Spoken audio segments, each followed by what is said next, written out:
Good morning. I would like to welcome you all and thank you for joining us this morning for our 7th public status update regarding Edna Mahan Correctional Facility. I am Victoria Kuhn. I'm the Commissioner of the New Jersey Department of Corrections.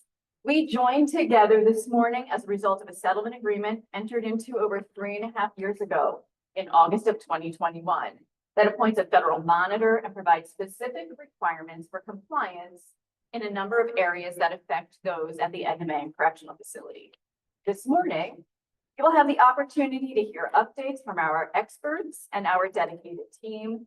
Joining us this morning are Jane Farnell, the well-respected court-appointed federal monitor. Many of you have met her before.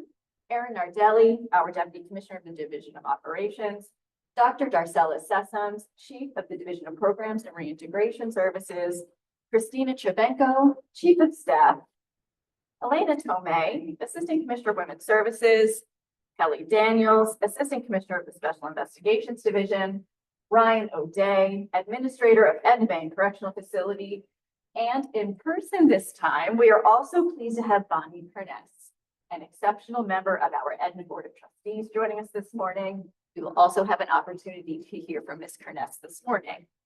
Before turning the program over to Ms. Parnell, I would like to take a moment to provide a few status updates. With regard to the consent decree, we are pleased to report that the department has established substantial and continuous compliance with 38 paragraphs of the consent decree. As a result, the department and the Department of Justice mutually agreed to the filing of a motion with the federal court to terminate these 38 paragraphs.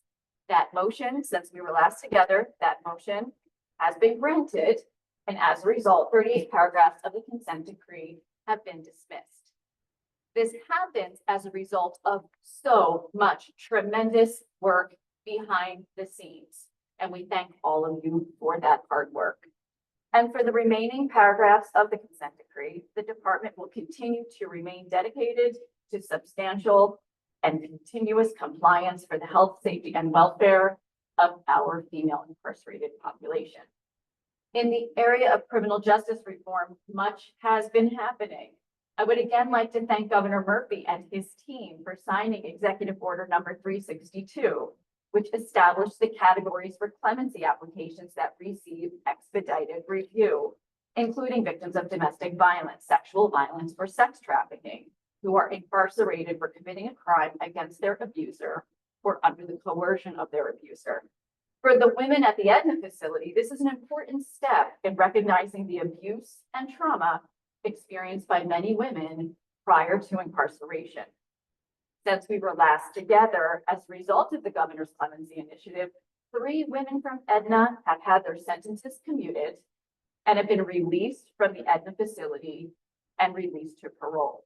We appreciate the Governor's Office and the Clemency Advisory Board as they continue to do their good work in this regard. In addition, with the women at Edna, the Board of Trustees, the advisory groups, and many outside stakeholders, we continue to discuss overall criminal justice reform, gender parity in sentencing, rehabilitative release and second chances legislation, and recognizing the impact of the trauma experienced by many women prior to their entering the criminal justice system. We are happy to continue to collaborate with our legislators on several pieces of legislation, including the Incarcerated Women's Protection Act, to ensure that the reform measures that have been put into place to protect the women remain in place, become law, and can never be taken away again. And we thank our legislators for their support in this regard.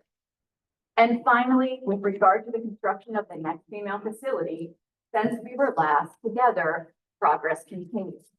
In February of this year, with the significant assistance of the Department of Treasury, DPMC, the New Jersey Department of Corrections Operation and Capital Construction teams, the architect and engineering firm has been contracted for the project. In addition, we anticipate a contract being awarded in the very immediate future for the construction management firm. In addition, the New Jersey Department of Corrections has also dedicated a working group of experts in women's services, operations, programming, medical, construction, among other areas, to work directly with the architect and engineering firm in order to provide subject matter expertise in the development of the design and the build. And as we move forward, we anticipate focus groups with staff, the population, the board of trustees, and outside stakeholders to ensure appropriate collaboration during this very essential development process. These are critical steps for the development of architectural and engineering plans for the new facility. And ladies and gentlemen, just taking a look back and seeing where we are today and standing here, it's exciting to see that this critical initiative is really taking shape and truly moving forward. It is a large undertaking, and I truly appreciate all of those who are dedicating their time and their talent to this incredibly important project. So all of you are joining us this morning to hear additional updates, including how the women are amplifying their voices through art and newsletters and competitions, updates to safety, sexual safety and security, staffing and recruitment efforts, enhancing opportunities for the women, among many other topics. And I look forward to you hearing from our team. At this time, I am happy to introduce Jane Parnell. Good morning. Good morning. Good morning, everyone. As a reminder, my name is Jane Parnell, and I'm the federal monitor, as Commissioner Kuhn said, for the consent decree between the Department of Justice and the Department of Corrections. A little bit about myself. Many of you have heard this before. I come from Washington State. I had 35 years of corrections experience in Washington State.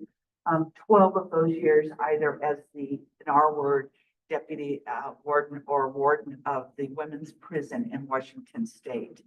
I will remind you that while I was the warden, our facility too was under a state settlement agreement for 3 years. So I continue to tell Ryan and his team that I've experienced it from year end. And I know how difficult it is to have people in your business for every 6 months.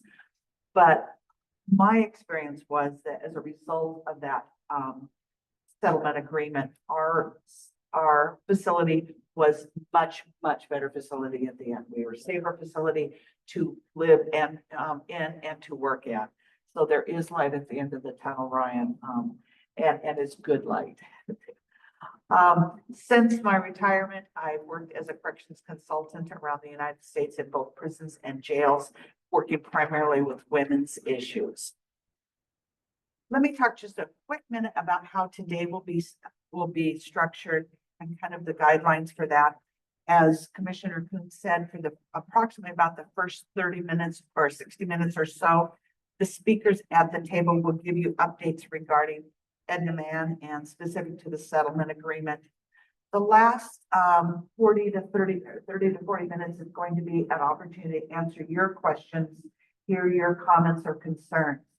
So there is an opportunity for you to chat your questions during the presentations. We'll be collecting those and we will be able to respond to them at the end. I'm going to ask you, for those of you who are listening, to remain on mute during the question and answer session unless someone has called you. And as a reminder, this meeting will be recorded. So let me just reiterate a little bit of what Commissioner Kuhn said.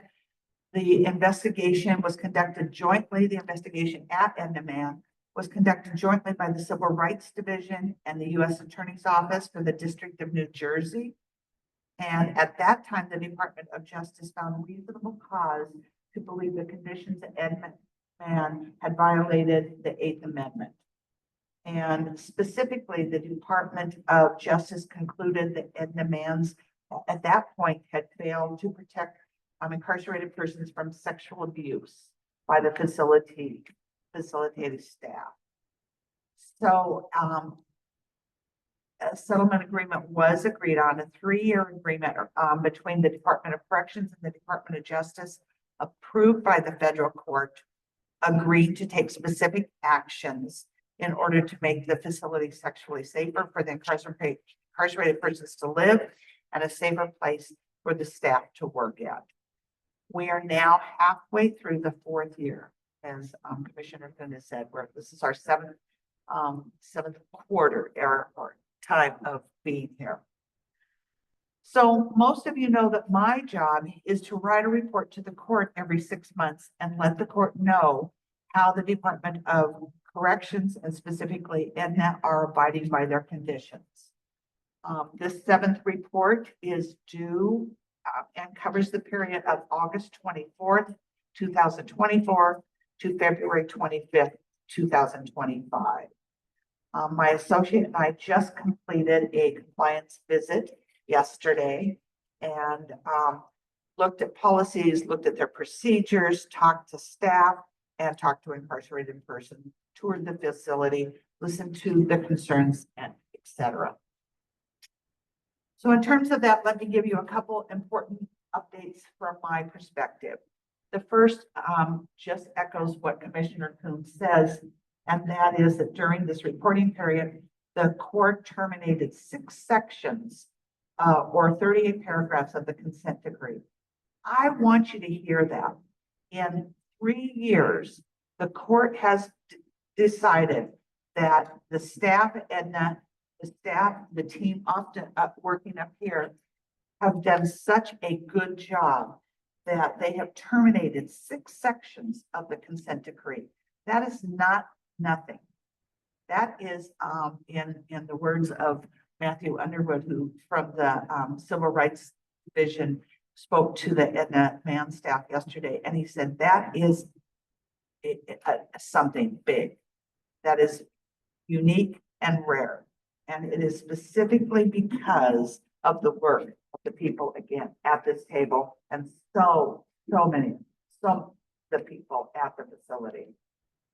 The 6 sections that were terminated were prisoner supervision, prisoner education, reporting allegations of sexual abuse and sexual harassment, responding to allegations of sexual abuse and sexual harassment, physical plant, and implementation.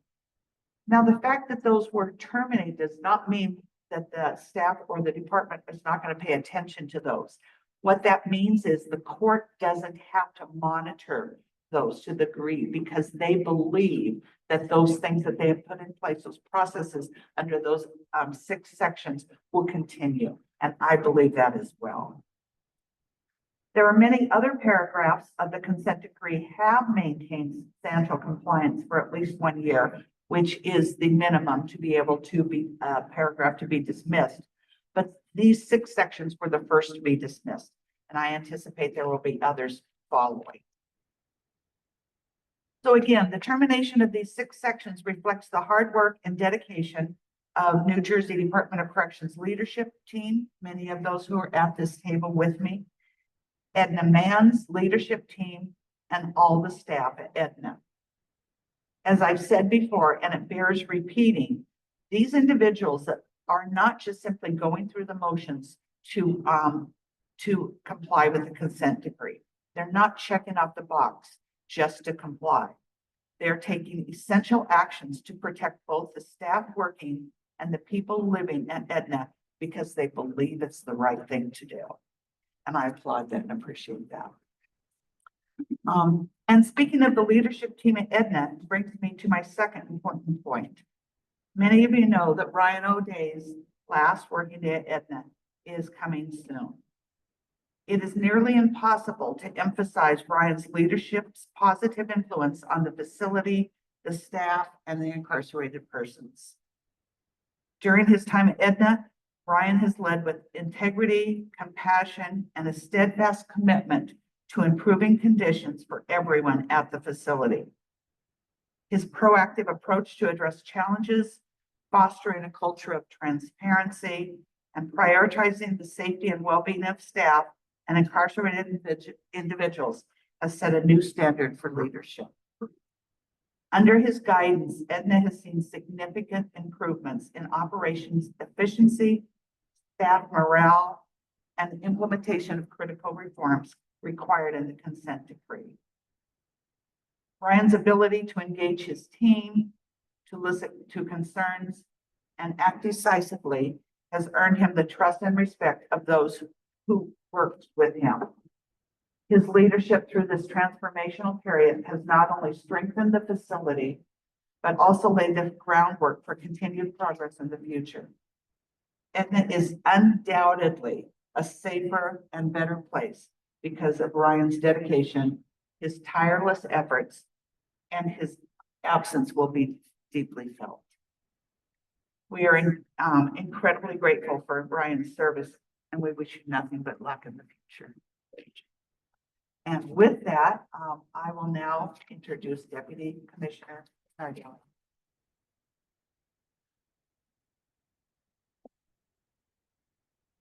Thanks for Alvin.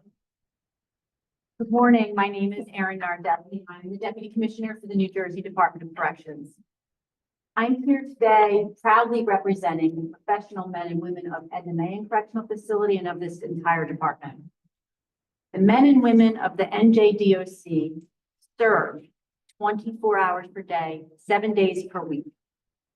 They do it with expected professionalism and integrity in conditions that can be unpredictable and often dangerous. Their public service is part of the very fabric of public safety that is too often underappreciated. They must balance duties, responsibilities, and sacrifice daily. Their decisions often require action under intense circumstances. There is no forward progress, safety enhancements, or operational planning that could ever be accomplished without them. I repeatedly say at these meetings that they are the doers, the workers, the heavy lifters, the change makers. We thank them for their support and dedication to the safe operation of Edna Mahan Correctional Facility and of all of our correctional institutions. At Edna Mahan and in the DOC as a whole, we maintain a zero tolerance for sexual abuse or harassment. We value the safety of the incarcerated persons and ensure our procedures and practice align with that mission. We do this through strong supervision as well as technology. And one of those major advances in technology for us is the implementation of body-worn camera in our department. Our department remains fully deployed in all correctional facilities, as well as all of our specialized units that are not situated within correctional institutions. Upgrades to existing equipment have been completed, and New Jersey remains at the forefront of body-worn camera technology, which helps to ensure safety for all. We continue to refine our procedures to ensure compliance with relevant laws and guidelines, and we remain a resource to other states and government agencies in this regard.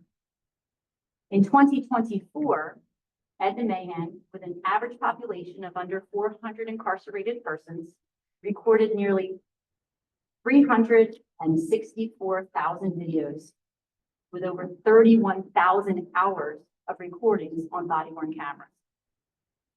As a department, there have been over 1 million recorded videos with nearly 124,000 hours of body-worn camera footage in 2024. I reported last period that the reimagined New Jersey Department of Corrections Healthcare Compliance Unit has created a stringent auditing process that is producing results, corrective actions, and responsiveness. The Healthcare Compliance Unit conducted multiple quarterly audits, special area audits throughout 2024 that assisted us, and they also began to assist us in providing messaging and presentation to the women at Edna Mahan Correctional Facility that was really well received. They too remain at the forefront and are often relied upon in support of our partners throughout the nation in correctional mental health. The Division of Operations continues to maintain strategic visioning for appropriate management of bed space. We ourselves are deeply involved in the planning of the new women's correctional facility, and we will be working directly with architects, engineers, and construction management as we plan for this new facility. We continue to work with Women's Services and the institution to improve commissary, electronic surveillance, confidentiality, and appropriate assessment of the needs of the population. We continue to provide attention and response to infrastructure and address issues as they arrive. In 2024, we maintained the cadence of capital repairs at Edna, and we responded 24 hours per day, 7 days per week for emergency maintenance needs. With regard to staffing, though the New Jersey Department of Corrections and law enforcement across the United States continues to experience staffing shortages, the Division of Operations is assisting in any areas that we can to bolster recruitment, and specifically bolster recruitment at Edna Mahan Correctional Facility. For the most recent academy class, the Division of Operations visited the class and outlined for them some of the benefits of seeking to begin their career at Edna.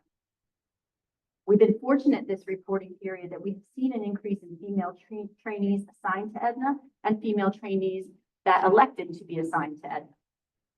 We've also been proactive and deliberate in succession planning for the administration of Edna to give ample time for successful transition in leadership as we lose Administrator O'Day. During this reporting period, incarcerated persons' access to video visitation remains expanded. It is available at Edna 5 opportunities, 5 days per week for a total of 65 per week in all general population housing units, and sessions are available AM, PM, and evenings. Edna remains in full compliance with the Dignity for Incarcerated Primary Caretaker Parents Act, offering visitation 6 days per week for contact visits, in addition to the varied specialized visits that occur at the facility. I'd like to thank you for the opportunity to provide these updates on behalf of the Division of Operations, and I'd like to now introduce Assistant Commissioner Tomei of Women's Services. Good morning, everyone. I am Elena Tomei, and I appreciate you all for logging in today. Your continued interest in learning about the work being done at Edna Mahan Correctional Facility truly matters. Over the past 3.5 years, we have focused on creating a safer, more rehabilitative environment.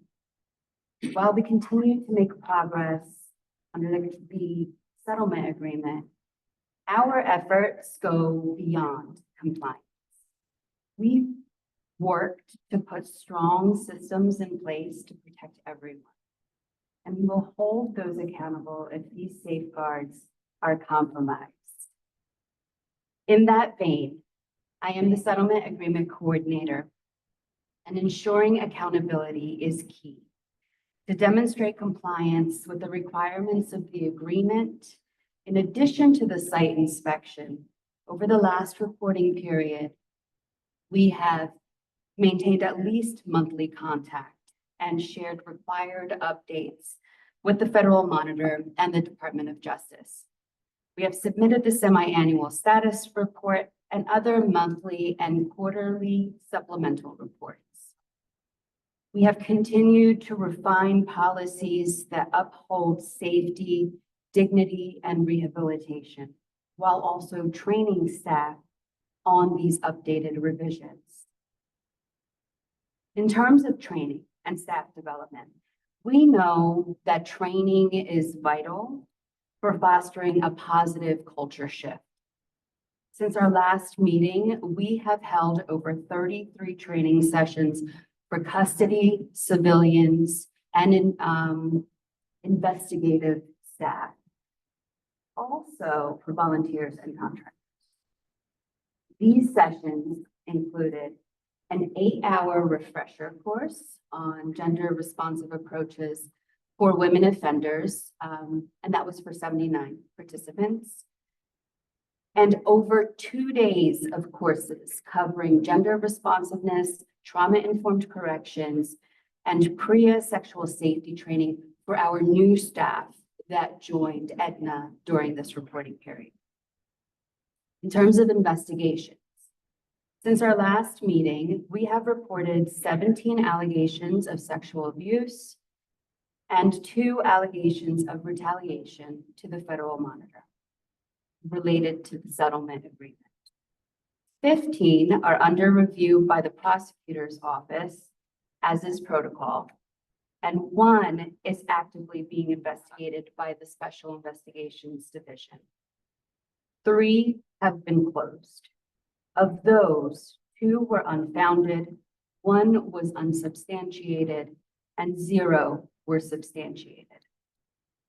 Each case is handled confidentially and investigated thoroughly by specialized investigators who use a trauma-informed approach to interviewing. Our priority is to ensure that every report receives professional and careful attention.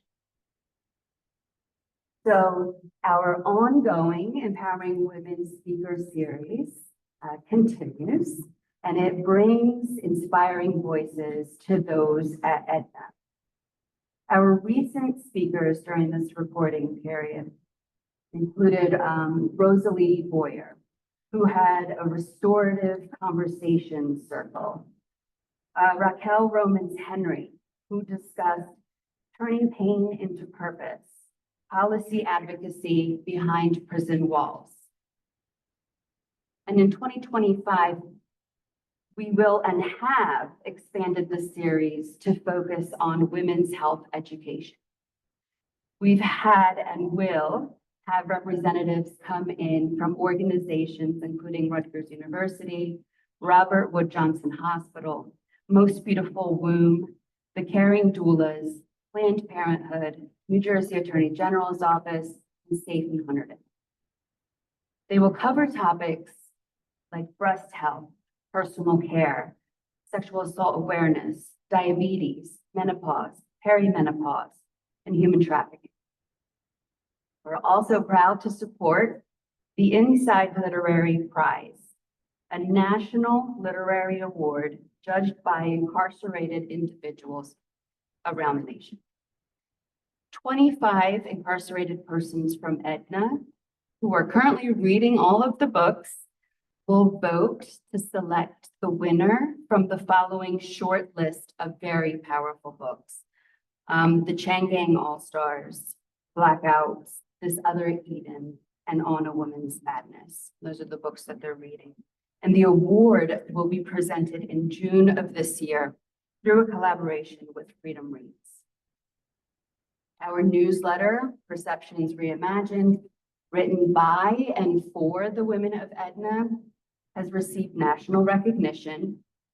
Its next issue will spotlight mental health. There will be articles, poetry, artwork, all aimed at reducing stigma and encouraging support of each other. In November, the Visual Arts Center of New Jersey opened gallery spaces with an exhibition titled Something to Hold On To, Art and the Carceral System. This show featured artwork by individuals affected by the criminal justice system. This included 6 artists from Edna. Their work showed how art can promote healing, advocacy, and self-expression. So in closing, we have accomplished much, but I always say there's always more that we can do. Each new policy, training program, and initiative helps us build safer, stronger, and more equitable systems. Our dedication to safety, overall improvement, and rehabilitation remains at the core of our mission. With that, I am very pleased to introduce Mr. Ryan O'Day, the administrator of the Edna Mahan Correctional Facility. Thank you, Assistant Commissioner Tomei. Good morning, everybody. My name is Ryan O'Day, and I am the administrator of Edna Mahan Correctional Facility. And this is the 5th monitor's reporting period under my leadership at Edna. During the last reporting period, we placed a strong focus on services for our limited English proficient incarcerated persons and continue to improve communication with staff and incarcerated persons. Communication. Edna Facility Administration utilizes several methods of achieving effective communication with the population. Monthly meetings with our incarcerated person housing liaison committees. This monthly meeting provides the population with an opportunity to address concerns like the conditions of confinement, recreation and activities, and commissary concerns, to name a few. This meeting is attended by an assortment of facility department representatives, facility majors, and the administrator. We also conduct monthly active focus groups hosted by DOC leadership These meetings provide the population with unique access to the highest levels of the department, as well as government representatives and other stakeholders. Additionally, a monthly free newsletter is disseminated, one for staff and one for IPs. This provides information, education, updates, and clarifications on standards, policies, and expectations. We also engage our staff through focus groups, department head meetings, labor union meetings, and drop-ins with the administrator. LEP. NJDOC takes steps to ensure effective communication with all incarcerated persons mandated by Title VI of the Civil Rights Act of 1964. This includes providing orientation materials in accessible formats to accommodate diverse needs such as limited English proficiency, also known as LEP. Interpreter assistance is readily available at EMCF through phone interpretation services, also known as the language line, covering approximately 173 languages when in-person interpretation is unavailable. Additionally, certified bilingual staff member was appointed since August 27th of 2022. This assists with interpretation in Spanish and English. A healthcare provider was also certified bilingual in Spanish and English as well. Our LEP coordinator, Assistant Superintendent Tiffany Thompson, oversees procedures and systems to ensure compliance with existing policies. A monthly LEP usage report is disseminated to all department heads. This report allows for each department head to conduct an internal audit of their unit's translation service usage to ensure compliance with existing policies. LEP status reports are maintained for internal review. This report detailing LEP usage, communication, and resources provided to each LEP incarcerated person. LEP offer forms have been implemented. This provides documented proof of offers of interpretation services to our LEP population. IP handbooks have been translated into languages spoken by our population. Dictionaries in native languages have been purchased and issued to our entire LEP population. Pocket cards have been issued to IPs to communicate with staff that they are in need of interpretation services. To promptly notify staff and contractors of incarcerated persons requiring LEP interpretation services, list disseminated to all relevant personnel. And stickers indicating LEP status affixed to incarcerated persons identification cards for easy recognition. Now, on behalf of the Office of Chief of Staff, Christina Jabanko, I have a few updates. Staffing at Edna has been and continues to be a priority for the administration. Staffing levels are continuously monitored and evaluated, and the department's efforts to increase the numbers of officers, including female officers, is ongoing through efforts focused on recruitment and retention. The New Jersey Department of Corrections continues to follow the Edna Mahan Correctional Facility Recruitment and Retention Plan for women correctional officers. Leveraging various platforms such as social media, online recruitment sites, and internal wellness programs for recruitment and retention of officers. The department continues to promote the Serve with Honor, Protect with Pride recruitment campaign, which originally launched in May 2024 and is currently soliciting bids for a second marketing campaign with anticipated launch of May 2025. Our recruitment staff routinely attend recruitment events, job fairs, educational institutions, vocational programs, and public events throughout New Jersey and the neighboring portions of Pennsylvania and New York. Between March and September of this year, our recruitment team attended 43 career fairs, visited over 86 high schools and vocational high schools, and visited colleges approximately 29 times, all in the geographical areas surrounding Edna Mahan Correctional Facility, in addition to numerous other events throughout the state, including virtual career fairs. Graduation class numbers have steadily increased and continue to do so.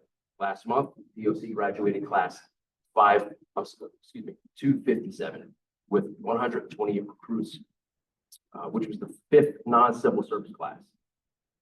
It is also the second academy with residential option, allowing trainees the opportunity to go home at the end of each day for greater flexibility with for those who have obligations at home. Class 258 class 258 also with non-residential option begins this upcoming Monday, March 17th, and will be larger than the previous class. The recruitment unit has also begun the processing for class 259, which is scheduled to begin in September 2025.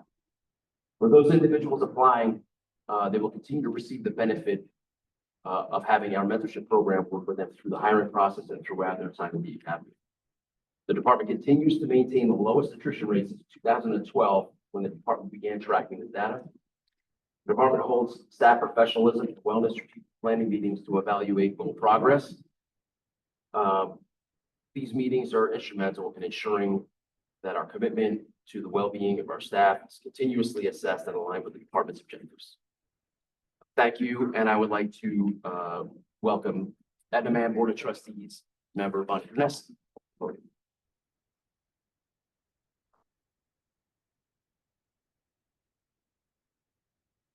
Good morning.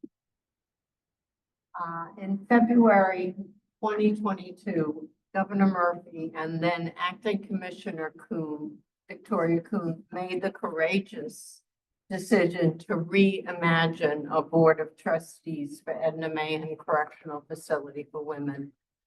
The decision followed shocking abuse of the women by officers in January of 2021.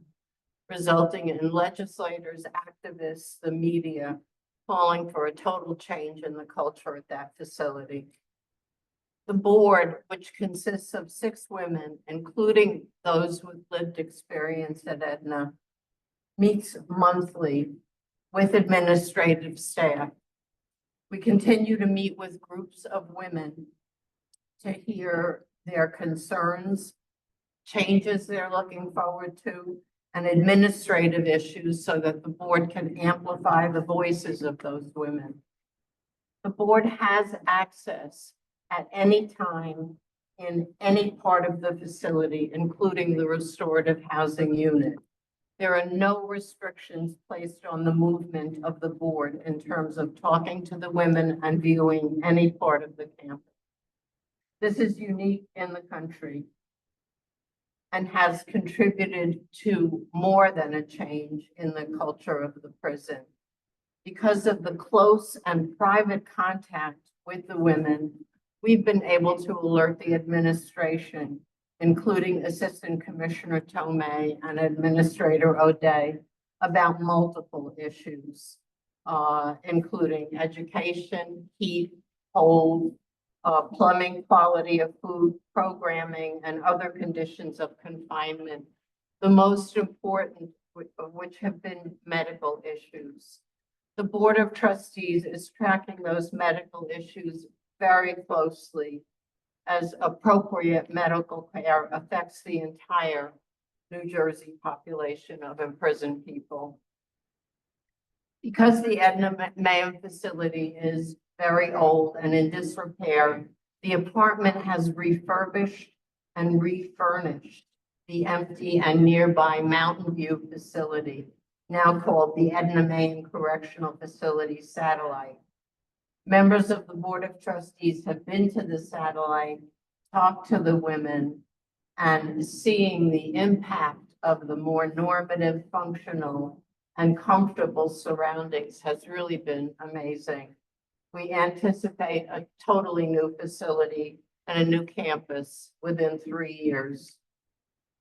Change takes time, and while the board has made strides, every small step creating meaningful change is important. The relevance of community oversight cannot be overstated, nor can the boldness of the governor, Commissioner Kuhn, Assistant Commissioner Tomei, and Administrator Ryan O'Day and their staff in welcoming us. Most precious of all has been the welcome that we received from the women housed at Edna and their willingness and patience to work with us to contribute to major improvements at the prison. I want to take a minute to acknowledge the commitment of my sisters on the board, Johanna Foster, Kathleen Witcher, Michelle Morris, Cynthia Cube, and Sheila Trapp, an incredible group of intelligent and caring women. And I'd like to thank Ryan for being so available to us over these past 3 years, to the Board of Trustees and to the women themselves at Edna Mahan. Thank you so much.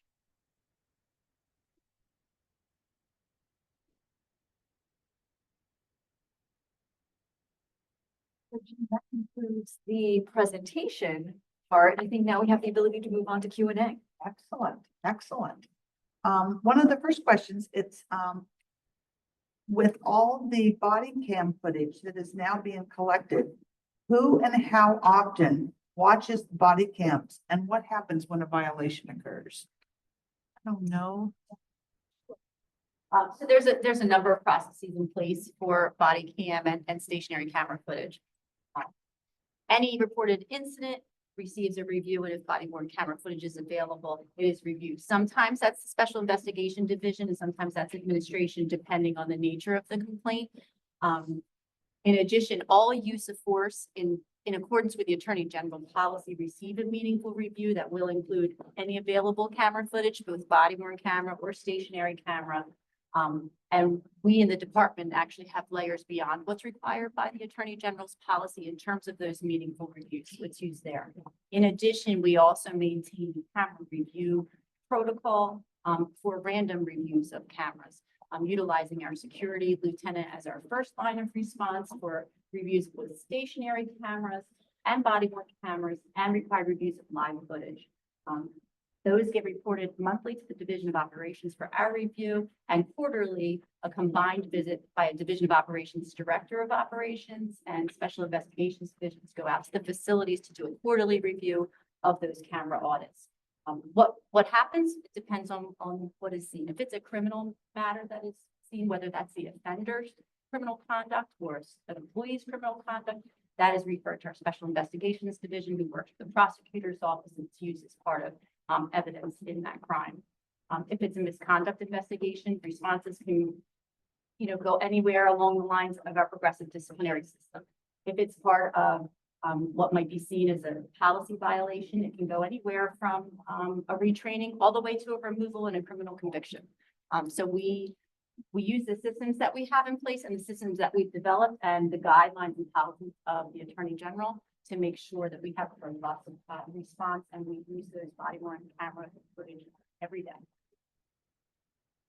Do you want to talk about how your investigative staff use the camera footage? Sure. So because there's so much body worn camera footage, as was discussed previously, that is retained. So if there is an investigation, one of the routine things that the special investigation does is to look and see if there is any body worn camera available that will capture whatever the incident is.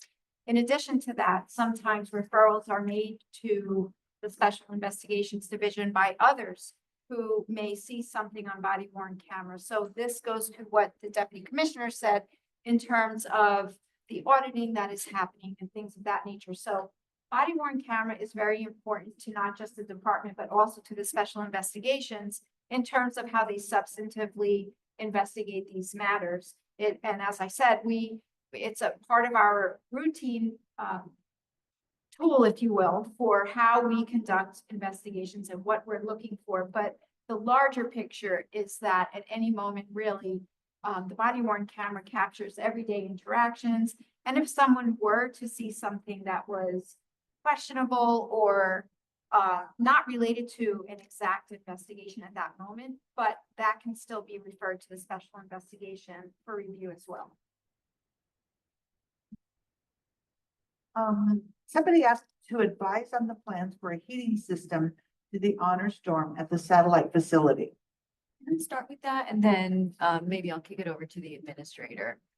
So Jane, I think first and foremost is there is no question, and I have repeatedly thanked Governor Murphy and the legislators and his team for, well, one, the governor making the very brave, bold statement that the facility is closing.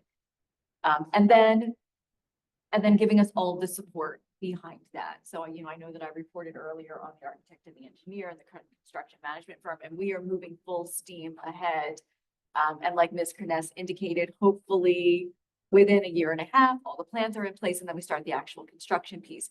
There is a reason why we have to leave Edna Mahan Correctional Facility. There are very valid infrastructure reasons why the facility needs to close. But saying that, I can tell you that I see all of the time and effort and care that Administrator O'Day and his team put into keeping the facility operational and ensuring that we are providing appropriate conditions of confinement. So I just want to say that as a background, because things do happen at that facility.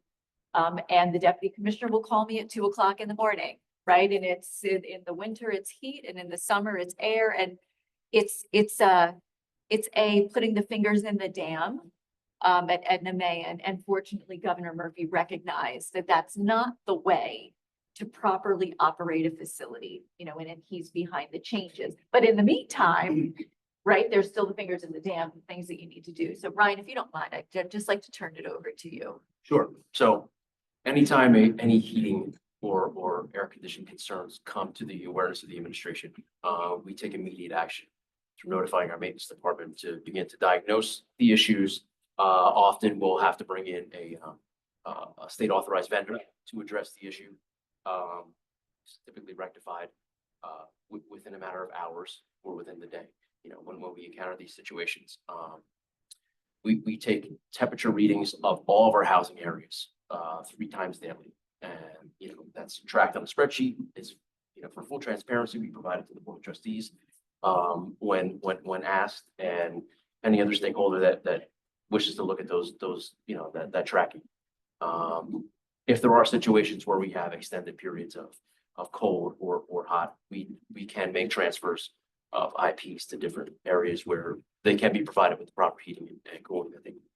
And there's also other measures we take, providing additional blankets, providing supplemental heaters and other heat sources while we rectify these issues. But they are addressed immediately.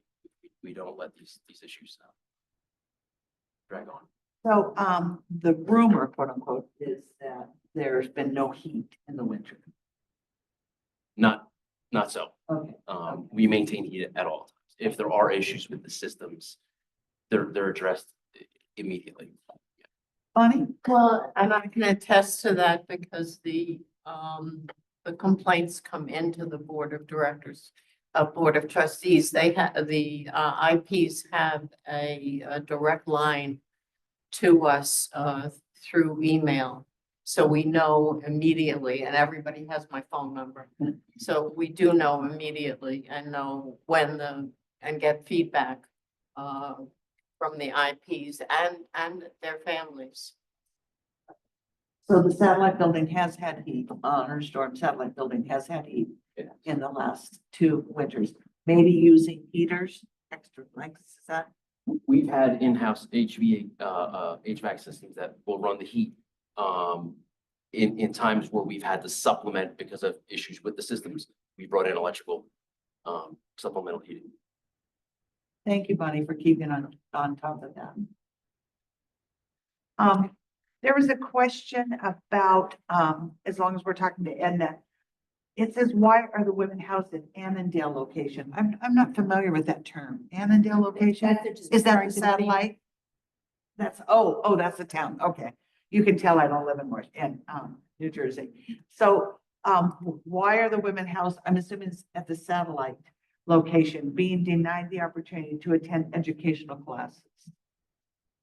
I don't know if we want to tag team that at all. Can we start with Chief Sessom? Sure, absolutely. So we offer educational opportunities at the satellite location. We have adult basic education, which is your high school equivalency program and others. If they want to participate in the college program to obtain their associate's degree or their bachelor's degree, that is done at the main campus, in which Administrator O'Day then provides transportation from the satellite to the main campus in order to participate, because that is where Rutgers and Raritan Valley teaches the courses. Any issues that there have been on the part of the STEP program itself in hiring and being able to have full facilitation of the education. So, Bonnie, I'm sorry, when you talk about the STEP program, you're talking about the higher The education. college, the That's college program. So currently, Jane, the agreement with Rutgers is that they're teaching at the main campus. In order to expand to the satellite, they would have to hire additional professors, which is why the way it's always been set up is that those who want to participate in the college program come over to the main campus, because our agreement with Rutgers is for the main campus. okay. So if I were living at the satellite location, I could get my GED at the satellite. And then if I wanted to further my education, I would just be transported down. Is that correct? Okay, all right. Thank you. Thank you for that clarification. Someone else asked, is there a process set up so that incarcerated individuals can receive religious products? What is the process? And is there a list of companies available? I can take that. So the answer is yes. Any incarcerated individual who would like to receive religious products that are permissible inside a correctional facility, they can either order them from source of sale. They can also check with our chaplaincy services office, because perhaps some of the items that they're interested in, we already have on site that we could provide them at no cost. But if they want something that we don't have, they would have to purchase it as part of source of sale. And they would have those companies on their commissary list. Great, thank you, thank you. It's kind of fun, I'll be honest, that we're getting these kinds of questions, and we're not getting questions about sexual safety, right? And that was where we were 3 years ago, so I see this as an advance. So, that's kind of exciting. Somebody asked, what preparations do the women receive before release? What determines the county in which a person is released? And do the individuals have input into that decision? I love this question for so many reasons, because we talk about the department's role in public safety regularly now. I don't know if individuals think of the New Jersey Department of Corrections as playing such a significant role in public safety. And this goes to, well, a couple of things. Jamie, we're very proud of the current readmission rate in the state of New Jersey. It is under 5% across the board for women readmission rate. So it's those that maxed out of custody and are reconvicted and brought back is under 5% in the state of New Jersey, men and women combined. For women, it's under 1%. The readmission rate for women is under 1%. That does not take into consideration the technical parole violations, right? That is not a conviction. That's not somebody being returned for criminal activity. We talk about why is that so successful in the state of New Jersey, and it really speaks to, and Dr. Sessoms is in my ear with this. Reentry begins from the minute that we have individuals joining us. And you can see that in the educational opportunities and the programming of Dr. McCrae's trauma services, substance abuse treatment, medical, all of the things, vocational training, all of the things that are being done by the Division of Programs and Reintegration Services on a daily basis, along with other, units to ensure that these individuals are prepared for release. And then Dr. Sessoms and team have a very robust reentry program. And Dr., that's where I would like to be able to kick it to you, if you don't mind. Certainly, Commissioner. So there are numerous service opportunities that offer at Edna, from the involvement in education, uplifting, again, the adult basic ed, opportunities to obtain an associate's degree or a bachelor's degree, to job readiness, training. But I think most importantly, and what has been a huge contributor to our success is when we started to address trauma. Trauma is a key factor in someone not being prepared to be released from the correctional facility, because if you don't address that trauma, it's going to hit you as soon as you exit those gates. So that has been a huge game changer for us, putting those services in place.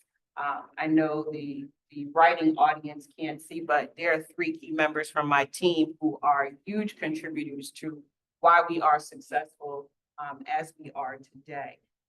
We provide pre-release discharge planning, final discharge planning, and then just within the last funding cycle under our NJ LEAD grant, we now have one of our lead providers is a formerly incarcerated person who no woman leaves Aetna without meeting with this person for a counseling session, because they may be telling us that they're ready. But when it's time to have a real honest conversation with someone who's been there and is now out on the outside, they can be honest with them and say, I think I'm ready, but I'm scared, or this is missing. And so we can now work with that person to say, okay, let's address those fears before they become problematic on the outside. We're also adding a multidisciplinary team. So by the next time the reporting cycle comes through, you're going to hear about the pre-release multidisciplinary team that we're putting together. It's really going to drill down, because what we need folks to be is honest about what they're facing going home, because we don't want them to leave one prison to put themselves in another outside. With regards to the question about, the determination in terms of what county a person is released to, if they max out on their sentence, they basically can live wherever they choose to live. If they're going out on parole, there's some, parole definitely has some input, and they have to work with parole in making that determination in terms of where they're going to live. As a former probation and parole officer, I certainly understand. I remember doing those investigations. Maybe this isn't the best county for you to go to, but I certainly identify with that. There was a question about why are so many women that have served 10 years or more getting denied community release? Let's start with that Sure. one, and then I'll pass it over. So I think to start, I would just like to indicate that this is an area that it rolls into reentry, right? It also supports what we're just speaking about in terms of recidivism or readmission rates. We encourage individuals to apply for community release programs.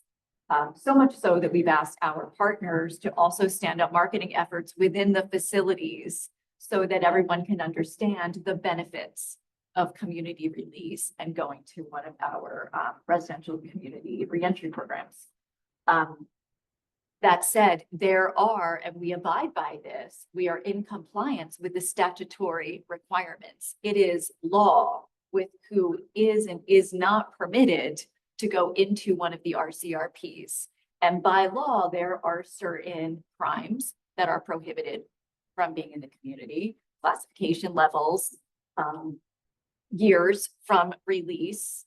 So between operations and the Division of Programs and Reintegration Services, they have to secure a number of applications. I'm happy to report that the beds are full. And in most cases, we are utilizing additional beds as well. It's great programming, but individuals have to meet those statutory requirements in order to be eligible for community release. And Dr. Sisson, I don't know if there's anything you'd like to add. Definitely, and thank you, Commissioner. In addition to the statutory requirements about who is eligible for the RCRP beds, we also have to keep in mind that the prosecutor and victim can weigh in on whether or not they believe the person should be in the community based on certain crimes. And so they have the opportunity to advise the department that they're not in support of this person being in the community. And then there is a special committee that will review that application based on the prosecutor, the victim's family feedback relative to whether or not ultimately the department puts them out there.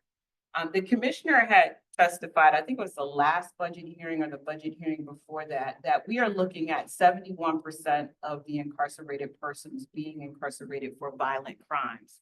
That then shows you the type of crimes that we have in the correctional facility, which means the opportunities based on the crimes that they have are lower, because some of them have the more severe and violent crimes would then mean that the prosecutor and the victim would have more say so. So we're balancing that, but that is one of the rights of the system, and we have to, as the commissioner said, abide by that.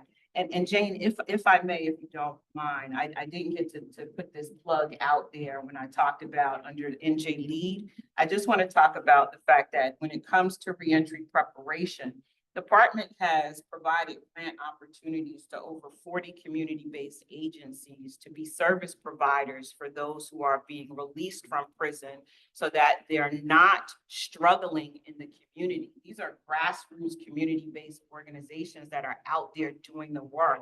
They're the faces that the formerly incarcerated person trust. And so having them now as credible messengers out there doing the work has contributed to them being able to get the support that historically they have not been able to have. And of those 40 partners, 7 of them are specific providers solely for women's services. And so they come into the institutions, they do what we call Reentry Fair Day. And the next one for Edna is May 22nd. So those providers will be coming into the correctional facility. And we'll soon be hosting an information day for any agency that's out there that's interested in becoming an NJ Lead partner. We're going to be putting out a flyer really soon with the upcoming info session, and we're encouraging community-based organizations, 501c3s to attend the info session so that they can become one of those 40 partners. We want to take 40 up to 60. Excellent. Thank you. Thank you. Here is a question about the consent decree, and it's what improvements does the Department of Corrections and Edna still need to make? So I guess Commissioner Deputy. I would say for the Division of Operations, our staffing levels, we are making huge strides with recruitment in the New Jersey Department of Corrections and retention. We have lowest retention rate that we have had in a significant number of years. But ensuring that we have a robust, healthy, professional staff with more on the way is an improvement that we need to make. And in terms of Edna and the rest of our facilities, the recruitment of female individuals that want to become correctional police officers. We have female offenders, and we have a deficit in recruiting females into our agency. And that is a place that we work hard at every day, but it is a struggle for us for a number of reasons. And then, we're pretty clear about infrastructure. With Edna, help is on the way. We are fully funded for the build of a new correctional facility. And thankfully, we have had that cemented for us, so it will not be taken away from the women and the staff that work at Edna Mahan. So those are 2 areas that we try to stay laser focused on in operations because we know those are critical need areas for us. Brian? Gene, I would say that our focus at the facility is to ensure that we have strong systems in place so that, beyond my time and the current administration, that all the safety mechanisms and systems that have been put in place will remain moving into the future. Bonnie, you need input or?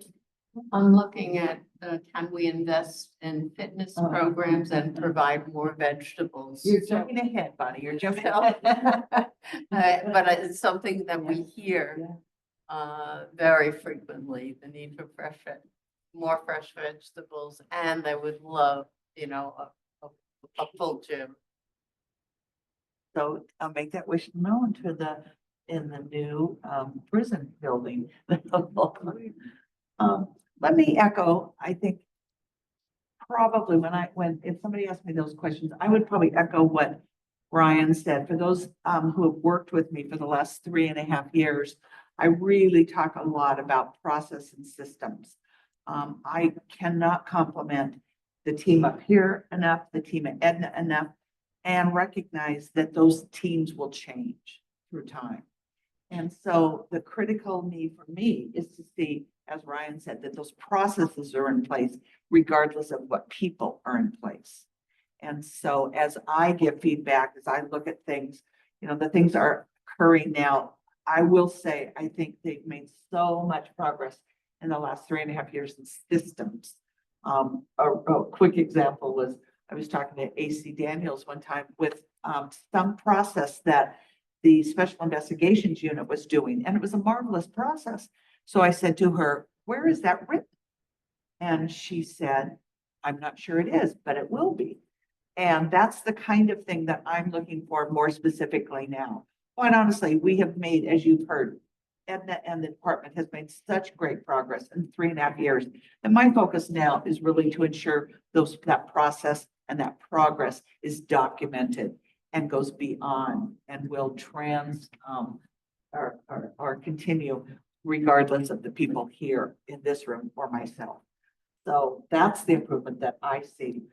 The other thing is just to continue those processes and now hold those people accountable who violate the processes. So whether you're talking about the actual acts of, sexual abuse, sexual harassment, retaliation, communication, we talk a lot about the facility has done a lot of work about making confidential, but then there's still people.